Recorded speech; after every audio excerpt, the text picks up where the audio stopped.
오늘 그 첫 번째 시간인데 예배를 통해 하나님을 경험하라는 제목으로 함께 말씀 나누겠습니다. 저희 교단은 이제 대한예수교 장로회 합동 측인데요. 이제 지금 한국에서 아마 성도 수나 교회 숫자로 제일 큰 교단이다 이렇게 이제 얘기해도 거짓말이 아니에요. 이 교단에 저렇게 헌법이 있습니다. 이렇게 제가 실물을 진짜 가져왔어요. 똑같은 책인데 이게 교회 헌법이에요. 그러니까 우리나라의 자유민주주의 국가를 표방하는 헌법이 있는 것처럼 교회도 우리 교회가 어떤 교회인지를 표방하는 이렇게 헌법이 존재해요. 이 헌법 중에 헌법적 규칙 제2조 이 헌법 199쪽 이렇게 나와 있는데요. 그 제2조는 교인의 의무를 규정하고 있어요. 이제 그 의무 몇 가지를 제가 말씀드리려고 합니다. 교인은 교회의 정한 예배회와 기도회와 모든 교회 집회에 출석해야 합니다. 이제 교인이라면 그렇게 해야 한다는 거예요. 교인은 노력과 협력과 거룩한 교제로 교회 발전에 진력하며, 옛날 말인데 힘을 다하며 사랑과 선행으로 하나님을 영화롭게 해야 합니다. 교인은 교회의 경비와 사업비에 대하여 성심협조하며 자선과 전도 사업과 모든 선한 일에 노력과 금전을 아끼지 않아야 합니다. 교회는 성경 도리를 힘써 배우며 전하고 성경 말씀대로 실행하기를 힘쓰며 예수 그리스도의 정신을 생활에서 나타내야 합니다. 교회의 직원으로 이제 교인 중에 특별히 이걸 이제 항존직이다 이렇게 이야기하는데요. 이때 말하는 직원은 권사님, 안수집사님, 장로님들을 가리키는 거예요. 교회의 직원으로 이 직분자들인데 성의를 범하거나 미신 행위나 음주, 흡연, 구타하는 등의 행동이나 고의로 교회의 의무금을 들이지 않는 자는 엄청 무섭게 해놨어요. 직임을 면함이 당연하고 그 직위를 내려놓게 하는 게 당연하다는 거예요. 교인으로는 의무를 이행하지 않는 자로 간주합니다. 교회는 진리를 보수하고 교회 법규를 잘 지키며 교회 헌법에 의지하여 치리함을 순히 복종해야 합니다. 제가 이렇게 설교 준비하면서 성도의 삶의 기본에 대한 이제 설교를 해야 되니까 이 헌법의 이 조항이 생각났어요. 그래서 찾아봤더니 너무너무 우리가 어떻게 성도의 삶을 살아야 하는지를 잘 얘기해 놓고 있어요. 제가 이렇게 좋은 교단의 목사구나. 참 대한예수교 장로회 합동측 목사가 되기를 제가 일부러 사실 호주에 있으면서 그 신학 가려고 한국에 들어오기도 했고 정말 잘했구나. 이렇게 좋은 헌법인 줄 제가 이번에 처음 알았어요. 그리고 그 다음 페이지 200페이지에 보면 교인의 권리를 규정해 놓고 있어요. 의무만 있는 것이 아니라 권리까지 이야기하고 있단 말이에요. 교인은 교회 헌법대로 순서를 따라 청원, 소원, 상소할 권리가 있습니다. 교회가 복음적이지 않고 세속적이면 성도들이 문제 제기를 할 수 있다는 거예요. 삼심을 할 수 있다고 이야기하고 있어요. 총회까지 가서 옳고 그름을 따질 수 있는 권리가 있다는 거예요. 그래서 제가 혹시 잘못하면 여러분들이 그 권리를 행사하시면 되는 거예요. 교회는 지교회에서 선거 및 피선거권이 있습니다. 선거를 할 권리도 있고 선거에 의해 내가 직분에 임명될 권리도 있다는 거예요. 무흠 입교인은 성찬에 참여할 권한이 있습니다. 이게 이제 무흠 세례교인은 성찬에 참여할 권한을 성도의 하나의 특권으로 정해놓고 있죠. 그래서 성찬이 얼마나 중요한지를 교회 헌법이 보여주고 있는 거예요. 그리고 끝으로 교인은 그리스도의 몸된 교회를 위하여 분량에 따라 일할 특권이 있다는 거예요. 우리가 봉사하는 것이 이게 우리의 권리이고 특권이라는 사실을 우리 헌법이 말해주고 있어요. 아무리 시대와 사조가 변해도 결코 변치 않는 것이 참이고 진리입니다. 그때그때마다 변하는 것은 가짜죠. 거짓입니다. 그러나 어떤 상황 속에서도 어떤 시대 속에서도 계속 같은 보이스를 내고 영원히 빛나는 것, 그것은 참이고 진리입니다. 성경에 따르면 하나님의 집, 곧 살아계신 하나님의 교회는 진리의 기둥과 터라는 거예요. 그래서 이 교회가 얼마나 중요한지를 성경이 잘 말씀하고 있어요. 왜냐하면 교회는 주 예수 그리스도, 주 예수의 그리스도 되심과 하나님의 아들 되심에 대한 분명한 신앙 고백 위에 세워져 있기 때문에 그래요. 그래서 주님이 베드로의 저 고백을 들으시고 반석 위에 내 교회를 세우겠다 이렇게 말씀하신 거예요. 예수 그리스도는 하나님께 이르는 유일한 길이고 진리고 생명입니다. 우리 주님이 자신을 직접 그렇게 말씀하셨죠. 그렇다면 성도들은 복음이 말하는 진리의 수호자가 되어야 합니다. 그런데 단지 생각이나 말로는 진리의 수호자가 될 수 없지요. 진리를 삶으로 실천할 때 비로소 진리의 수호자라고 말할 수 있습니다. 그러기 위해 신앙생활의 기초를 다시 세워야 합니다. 그래서 우리는 앞으로 6주간 그 일을 진행하겠습니다. 6주 뒤에는 우리가 다 든든한 진리의 수호자로 세워져 있기를 주의 이름으로 축원합니다. 아멘. 네, 예배 열심히 드리면 그렇게 우리가 변해 있으리라 믿습니다. 성도의 신앙생활의 기본 중에 기본은 누가 뭐라 해도 예배입니다. 오늘 저와 여러분이 이렇게 드리는 이 예배가 모든 신앙생활의 가장 기본이다 이렇게 말할 수 있습니다. 예배를 통해 하나님을 경험해야 성도로 살아갈 영적 에너지를 얻고 흩어진 삶의 자리에서 끝까지 진리를 사수할 수 있습니다. 하나님을 경험하지 못한 성도의 삶은 한없이 무기력할 뿐입니다. 그래서 바울은 성도들에게 너희 몸을 하나님이 기뻐하시는 거룩한 산제물로 드리라고 하며 이것이 너희가 드릴 영적 예배라고 말합니다. 자신이 산제물로 드려지기 때문에 죽은 제물과는 달리 예배를 통해 하나님을 생생하게 경험할 수 있죠. 그래야 이 세대를 본받지 않고 오직 마음을 새롭게 함으로 변화를 받아 하나님의 선하시고 기뻐하시고 온전하신 뜻을 분별할 수 있는 겁니다. 진리의 수호자로 살아갈 수 있다고 말씀하고 있습니다. 그렇다면 예배를 통해 하나님을 경험하기 위해 우리가 어떤 예배자의 자세를 취해야 하는지를 성경 말씀을 따라 생각해 보고 은혜 나누겠습니다. 세 가지로 제가 한번 정리해 왔습니다. 첫째는 나는 낮추고 하나님은 높여야 합니다. 하나님을 경험하는 예배자의 자세. 두 번째, 나는 가리고 하나님은 드러내야 합니다. 그리고 끝으로 나는 부인하고 하나님은 긍정해야 합니다. 이 세 가지를 말씀을 따라 생각하고 우리가 그렇게 살기로 다짐해 보겠습니다. 예수를 믿는 우리는 세상에서 부름받은 하나님의 백성들이죠.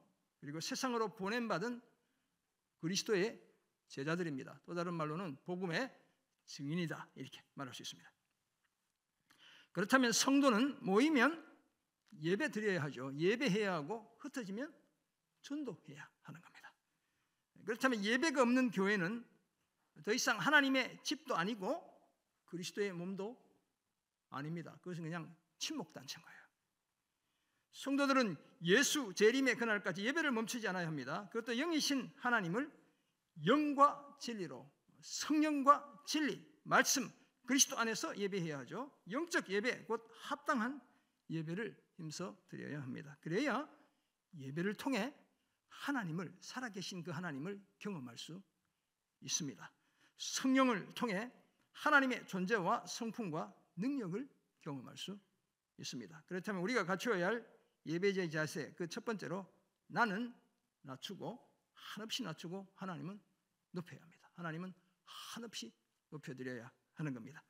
성경 언어인 히브리어나 헬라어에서 이제 주로 성경이 구약은 히브리어로 기록되었고 물론 아람어도 등장하지만 신약은 주로 헬라어로 기록되었다 이렇게 학자들이 이야기해요. 최초의 원전이 어떤 걸로 기록되는지 이 신약 성경에 대한 이론이 있긴 하지만 그래도 대체로 그 시대의 헬라 문화권의 영향을 받아 헬라어로 기록되었다 이렇게 말해요.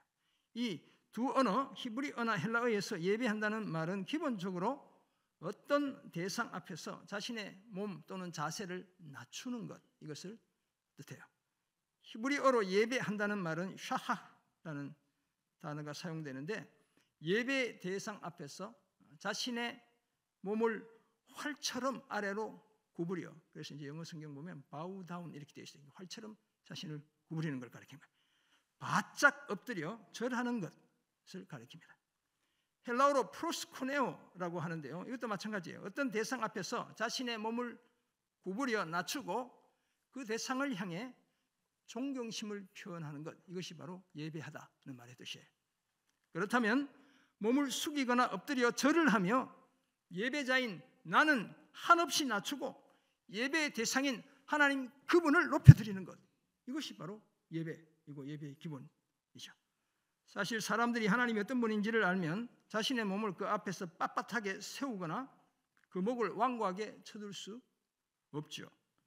하나님의 존재와 성품과 능력을 제대로 아는 사람이라면 그 앞에서 언제나 몸을 숙이며 자신을 낮춰 하나님을 경배할 수밖에 없습니다. 하나님은 우리 인간을 포함한 우주 만물의 창조주이시고 통치자이시고 구원자이시죠. 우리 하나님은 영원하시고 그것도 어제나 오늘이나 동일하시며 영원하신 분이에요. 전능하시고 전지하시고 편재하셔요. 영어로는 이 전능, 전지, 편재가 재밌어요. omnipotent, omniscient, omnipresent 이렇게 표현하고 있어요. 우리 하나님은 못하시는 것이 전혀 없고 모르는 것이 전혀 없고 계시지 않는 것이 전혀 없다는 거예요. 거룩하시고 영광스럽고 성실하시고 공의로우시고 자비로우시죠. 우리 하나님의 사랑엔 결코 실패가 없고 한번 계획하시면 끝까지 이루고 마시죠. 이런 하나님 앞에서 코람데오의 의식, 그러니까 신전의식이라고 하잖아요. 이 신전의식이 분명한 예배자는 자신을 한없이 낮추어 높으신 하나님을 더욱 높여드릴 수밖에 없죠. 더구나 하나님께서 자기 백성을 자신을 위해 지으신 이유가 바로 하나님을 찬송하는 것이라고 선지자 이사야는 말하고 있어요. 그렇다면 하나님께서 자신을 예배하도록 인간을 지으셨다 이렇게 이해할 수 있습니다. 하나님의 형상으로 지음받은 인간이 생육하고 번성하고 땅에 충만하여 땅을 다스리는 것도 결국은 하나님을 예배하게 하기 위한 것이죠. 그저 인간 스스로 그냥 멋대로 살아라고 우리를 지은 게 아니에요. 그래서 믿음의 조상 아브라함이나 이삭이나 야곱은 곳곳에서 제단을 쌓고 하나님을 예배했습니다. 하나님은 심지어 성막과 성전 제도를 통해 백성들이 날마다 그리고 때마다 절기마다 예배를 드리기를 요청하셨어요. 천국에서 우리 성도들이 일상적으로 해야 할 일 또한 예배이죠. 따라서 우리 성도들은 예배를 중단할 수 없습니다. 그것도 영이신 하나님을 영과 진리로 예배해야 하죠. 그래서 바울은 성도들에게 자신의 몸을 거룩한 산제물로 드리는 영적 예배를 드리라고 당부했습니다. 사랑하는 성도 여러분, 안타깝게도 이 시대는 하나님이 아니라 자신을 예배하는 시대로 회귀하고 말았습니다. 자신의 이름을 내기 위해 새로운 바벨탑을 쌓는 그런 시대가 되고 말았습니다. 그래서 범신론자들은 내가 곧 하나님이다 라고 외치는 거예요. 내가 예배해야 할 대상이 바로 나 자신이라고 말하죠. 유물론자, 과학을 신봉하는 자들은 뭐라고 얘기합니까? 하나님이 죽었거나 하나님은 아예 없었다고 말해요. 하지만 이런 주장은 하나님이 어떤 분인지 제대로 알지 못하고 믿지 않기 때문에 나온 것들이죠. 창조주 하나님이 지극히 높으신 곳에 영광과 위엄 중에 계시고 범접할 수 없는 거룩함으로 옷 입고 계시다는 사실을 모르기 때문에 하는 말입니다. 하나님 앞에서 나는 낮추고 하나님은 높여드리는 것이 피조물인 우리의 본분이라는 사실을 전혀 알지 못하기 때문에 하는 말이에요. 하지만 하나님을 믿는 우리는 거룩하신 하나님 앞에서 벌레만도 못한 우리가 우리 자신을 높일래야 높일 수가 없지요. 이마가 땅에 닿도록 절을 하며 하나님을 경배할 뿐입니다. 그저 하나님 앞에 머물며 하나님을 예배할 수 있다는 그 사실에 감격하고 감사할 뿐이죠. 예배의 자리를 지킬 때마다 나는 한없이 낮추고 하나님은 가장 높여드리는 참된 예배자의 삶을 힘쓰시길 주의 이름으로 축원합니다. 아멘. 예배를 통해 하나님을 경험하기 위한 예배자의 자세 두 번째로, 나는 가리고 하나님은 드러내야 합니다. 예배의 자리에서 주인공은 예배의 대상이신 하나님 한 분입니다. 우리는 이 예배의 자리를 지키면 늘 그 생각을 해야 돼요. 특히 설교하는 저도 마찬가지예요. 설교자를 위시해서 강단 위에 있는 그 누구도, 오늘 사회를 하신 목사님, 기도를 하신 장로님, 지금 설교하고 있는 저 찬양으로 영광 돌린 성가대, 그 누구도 예배의 주인공이 아닌 거예요. 우리는 다 주인공을 돋보이게 하기 위한 조연들입니다. 주인공은 하나님 한 분이시죠.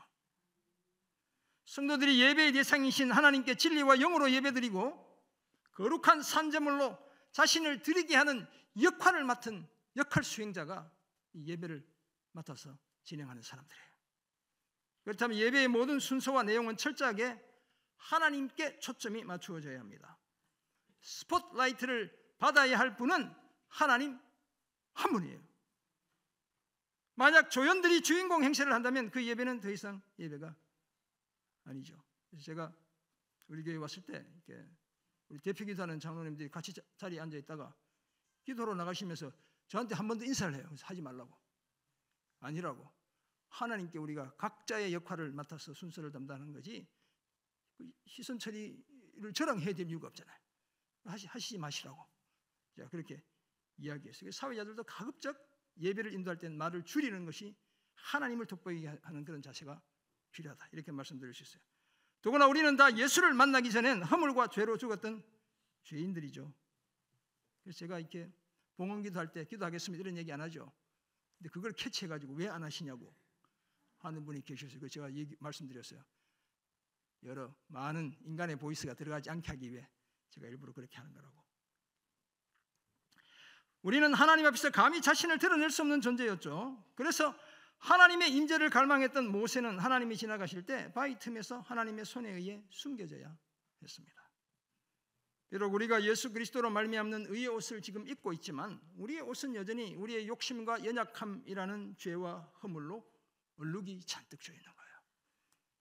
따라서 이런 자신을 돋보이게 하거나 자랑하기보다 가려야 마땅합니다. 죄를 꼭꼭 숨겨두어야 한다는 그런 말이 아니라 나를 드러내지 않아야 한다, 나를 자랑하지 않아야 한다는 그런 말씀인 거예요. 세례 요한의 고백처럼 나는 쇠하고 그는, 주님은 흥해야 하는 자리가 바로 이 예배의 자리인 거예요. 만약 예배의 자리에 하나님 대신 자신을 드러내며 내가 주목받기 원한다면 그것은 우상 숭배인 겁니다. 주객이 전도된 것이죠. 염치가 없는 짓입니다. 하나님에 대한 신성 모독이다, 이렇게 말할 수 있습니다.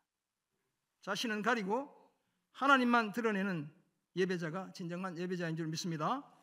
예배의 구성 요소인 찬송, 기도, 우리의 헌금, 예물 또는 제가 선포하는 말씀이 하나같이 사람은 가리고 하나님을 드러낼 때 그런 예배야말로 하나님이 받으시는 합당한 예배요 영과 진리로 드리는 예배인 줄 믿습니다. 사랑하는 성도 여러분, 하나님이 율법과 10계명을 주실 때 첫 번째 4계명을 창조주 하나님과 피조물인 인간의 관계에 대한 계명으로 구성하셨어요. 그래서 이제 4계명까지는 하나님과 우리의 관계, 5계명부터 10계명까지는 우리 인간 사이의 관계에 대한 계명으로 주신 거예요. 처음 4계명은 모두 하나님 자신에 관한 계명입니다. 하나님은 먼저 1계명에서 너는 나 외엔 다른 신들을 내게 두지 말라고 아시죠? 우리 하나님 우상 숭배 엄청 싫었어요. 두 번째 계명, 너를 위하여 새긴 우상을 만들지 말고 또 위로 하늘에 있는 것이나 아래로 땅에 있는 것이나 땅 아래 물속에 있는 것에 어떤 형상도 만들지 말며 그것들에게 절하지 말며 그것들을 섬기지 말라고 하시죠.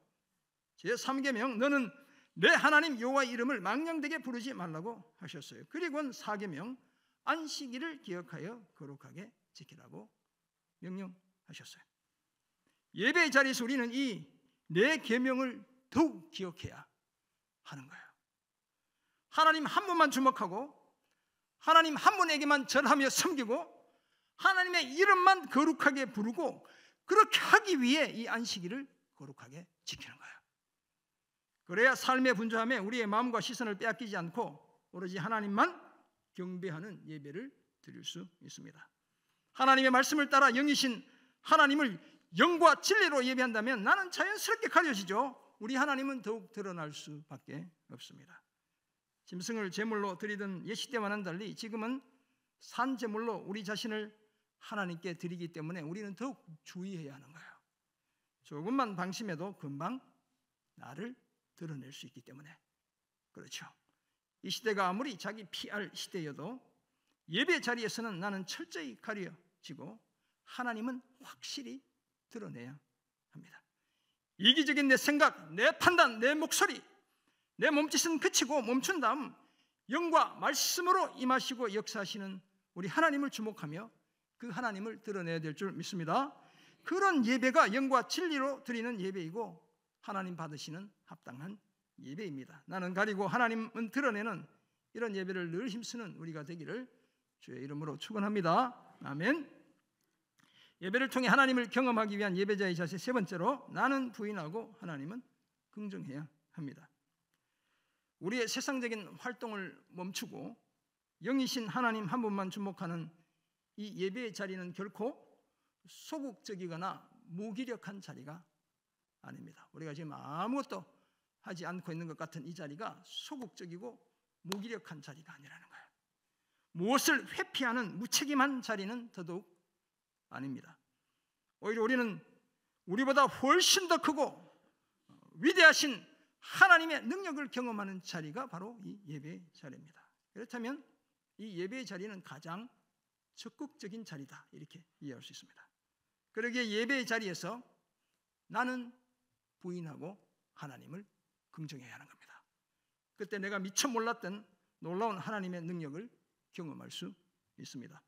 요한계시록 5장은 하늘의 네 생물과 24 장로들, 수많은 천사들 그리고 심지어 모든 만물들이 보좌에 앉으신 하나님과 죽임당하시고 부활하신 어린 양께 찬송과 존귀와 영광과 능력을 세세토록 돌리는 찬양의 장면을 소개하고 있죠.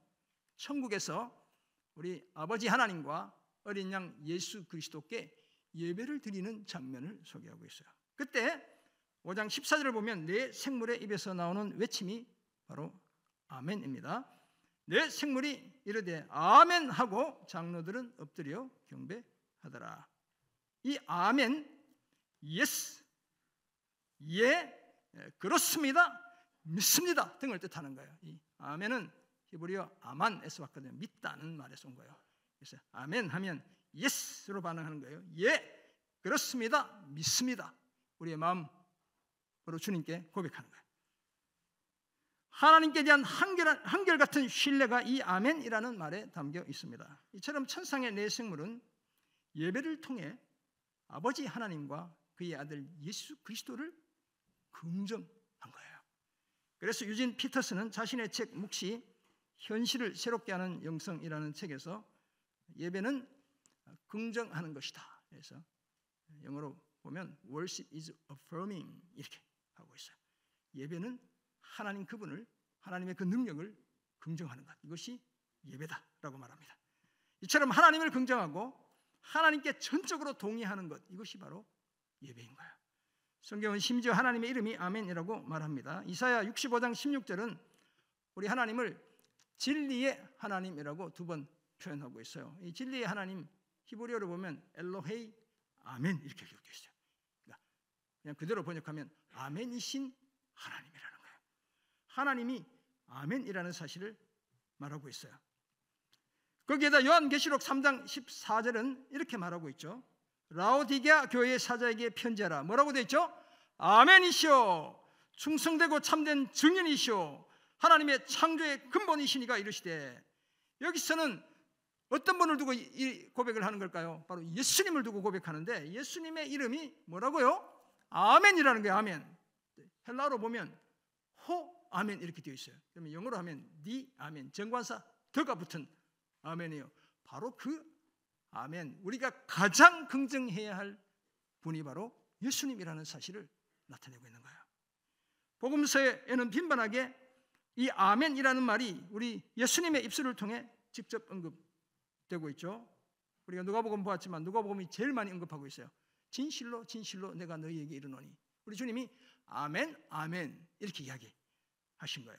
독일의 신학자 하이니히 스킬러라는 분이 이 사실을 염두에 두고 예수님의 이 아멘 속에 기독론의 전부가 녹아있다 이렇게 정의하기도 했어요. 이처럼 예배자는 하나님을 긍정하는 아멘을 통해 하나님의 능력을 예배 가운데 덧입게 되는 겁니다. 사랑하는 성도 여러분, 그러므로 우리가 예배를 통해 마음과 입술로 아멘이라고 외칠 때 그것은 우리를 향한 하나님의 취소 불가능한 예스에 대해 우리의 확신에 가득 찬 예스로 응답하는 거예요. 우리의 이런 아멘은 구원자 되시는 어린 양 예수 그리스도에 대한 예스 곧 긍정이고 창조주 하나님 아버지에 대한 예스 곧 긍정인 겁니다. 하나님은 아멘이라는 우리의 마음과 입술의 고백을 예배 가운데 듣고 계신 줄 믿습니다. 이처럼 우리는 예배를 통해 나는 부인하고 하나님을 긍정하는 법을 배우는 거예요. 그래서 우리가 아멘 할 때 그저 아멘 하지 말고 이 의식을 가지고 주님 저는 아무것도 아닌데 주님은 위대하고 크고 능력 많으신 분입니다. 이런 고백을 담아 주님은 반드시 자신이 하신 일을 이루신 분입니다. 이런 고백을 담아 아멘해야 하는 거예요. 하나님을 긍정함으로써 내 삶에 겨우 내 능력이 나타나는 것이 아니라 하나님의 능력이 나타나게 하는 비결을 배우게 되는 겁니다.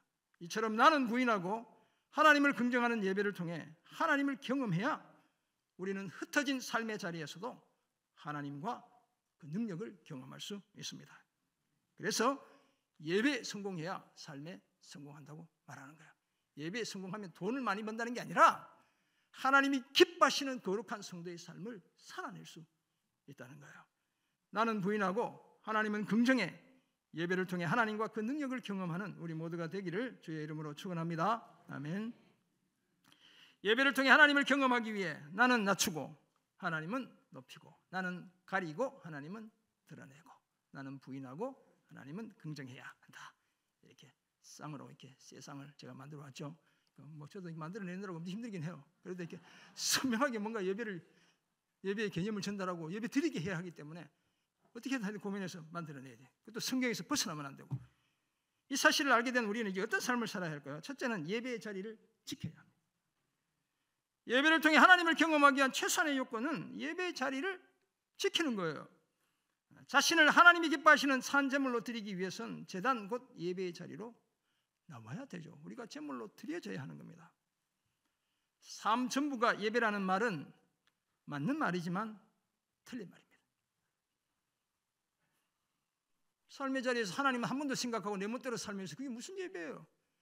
하나님이 싫어하는 나쁜 짓 하면서 그게 무슨 예배냐고요?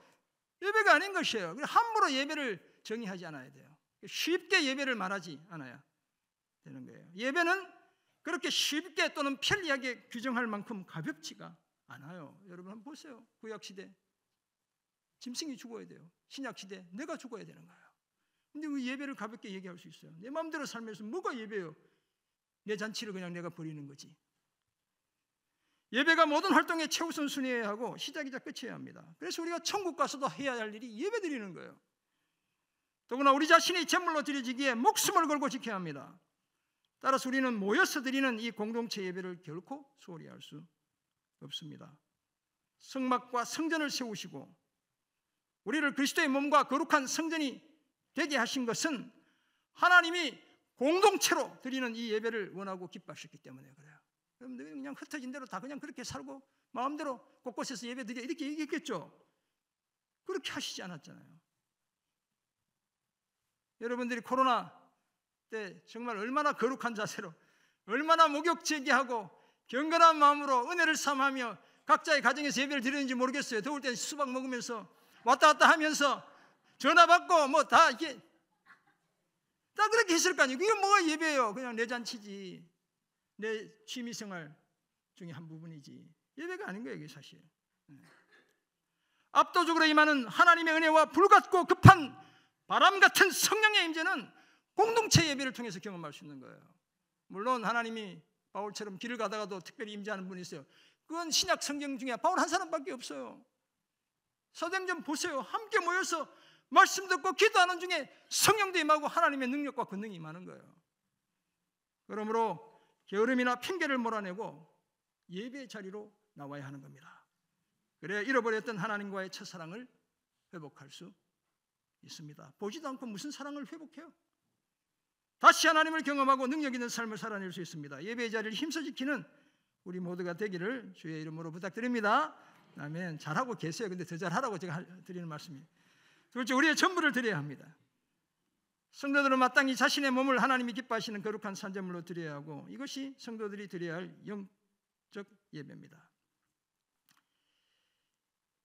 이 영적 예배라는 말은 합당한 예배, 이렇게 번역하는 것이 훨씬 더 적절한 표현이에요. 이게 로기쿠스라는 단어가 사용되는데, 합당한 또는 적절한, 마땅한, 이렇게 번역해요.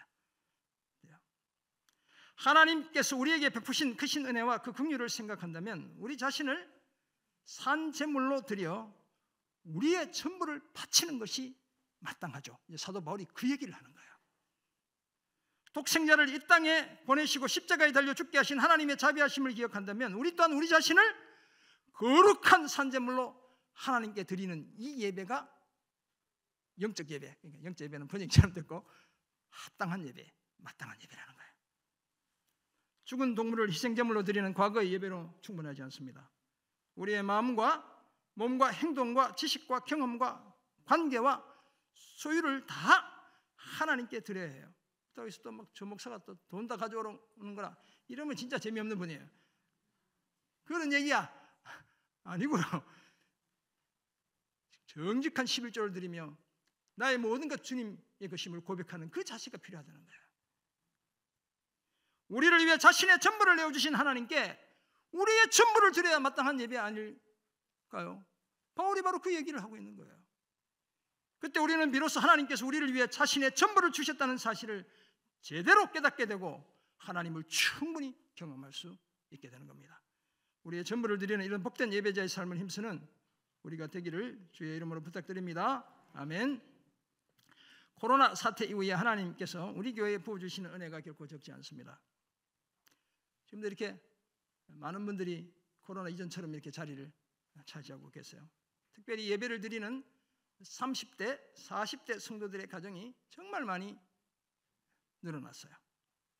그래서 우리 전도회 중에 여전도회 15, 16 여전도회와 남전도회 6남 전도회는 제가 이렇게 말씀드려도 되는지 모르겠지만 계속 덩치를 키우고 있어요. 점점 이렇게 커져가고 있단 말이에요. 교회나 학교에서 아이들이 부족한 이 시대에 주일학교 자녀들의 숫자는 코로나 이전과 비슷하거나 부서에 따라서는 더 많아졌어요. 우리 청년부 지금 이렇게 예배드리는 친구들 많아요. 예배드리는 운동도 하고 너무너무 귀한 친구들이 원래 뭐 늘 그랬지만 하여튼 금년에 영적 흐름이 엄청 맑아져요. 그래서 제가 정말 이렇게 프라우드해요. 엄청난 자부심. 얘들 제대로 주님이 준비시키고 계시구나 이런 생각 하고 있어요. 웬만하면 여러분 주보 보시면 요즘 툭하면 100명이 넘어가요. 지난주는 118명이나 애들이 이게 뭐 김충환 목사님이 정리한 거예요. 거짓말 아니겠죠? 엄청난 일이 일어난 거예요. 제가 옛날 100명 넘어가지고 2번 밥 사준 적이 있는데 지금은 얘기 안 해요. 제가 너무 많아져가지고 돈도 많이 들고 그래가지고 혹시 여름에 수련 가면 제가 저희 딸한테 다은아 아빠가 커피차 한번 보내줄까 어쩔까 이렇게 고민하고 있어요. 왜냐하면 또 중등부도 해달라 고등부도 해달라 그러면 제가 또 힘드니까 제가 해야 되기 때문에 아무튼 이렇게 큰 공동체가 되었다는 거예요. 얼마나 맑은 영이 흐르는지 몰라요. 뭐 이렇게 봉사하면서도 이제는 힘들어하잖아요. 얘들이 스스로 봉사를 자원해서 해요. 하나님이 정말 이렇게 영적인 분위기를 너무너무 많이 바꿔두셨다 이런 생각. 우리의 헌금 코로나 때보다 훨씬 더 증가했어요. 특별한 뭐 임직 이런 게 없어도 그때보다 훨씬 더 많은 그래서 금년에 막 10곡 작년에 넘었으니까 20억 가까이 헌금하지 않을까 이런 기대를 하고 있어요. 돌아보면 코로나 때에도 현장 예배와 전도를 쉬지 않았던 교회를 향한 하나님의 보상이라 생각합니다. 제가 마스크를 쓰지 않고 정확하게 전달해야 되니까 마스크 쓰지 않고 설교하니까 사진 찍어서 시청에 신고한 분도 계셨잖아요. 그 시청에 직원들이 나왔어요, 진짜. 네. 괜찮아요. 그 뭐 시민의식 가지고 하셨으니까. 그래도 우리가 예배를 멈출 수는 없죠. 메시지를 멈출 수는 없잖아요.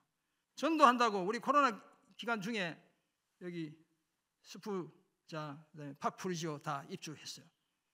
전도했더니 전도한다고 교회에 막 이렇게 불평을 내놓는 성도님들도 계셨어요. 왜 이 시국에 전도하냐고. 그런데 우리는 그럼에도 불구하고 예배와 전도를 멈출 수 없잖아요. 교회가 이 땅에 존재하는 근본적인 이유인데 그 본질을 끝까지 붙든 우리의 작은 열심에 대한 하나님의 격려가 바로 오늘 우리의 모습이다 이렇게 생각해요. 사랑하는 성도 여러분, 성도라면 마땅히 예배를 드려야 하고 예배를 드린다면 그 예배를 통해 살아계신 하나님을 경험해야 하는 겁니다. 그러기 위해 예배 자리에서 항상 나는 낮추고 하나님은 높여야 합니다. 나는 철저히 가리고 하나님만 드러내야 합니다. 나는 늘 부인하고 우리 하나님은 한없이 긍정해야 합니다. 이런 자세를 지속하기 위해 무엇보다 예배 자리 지켜야 하고 그 예배 자리에서 우리의 전부를 주님께 드려야 합니다.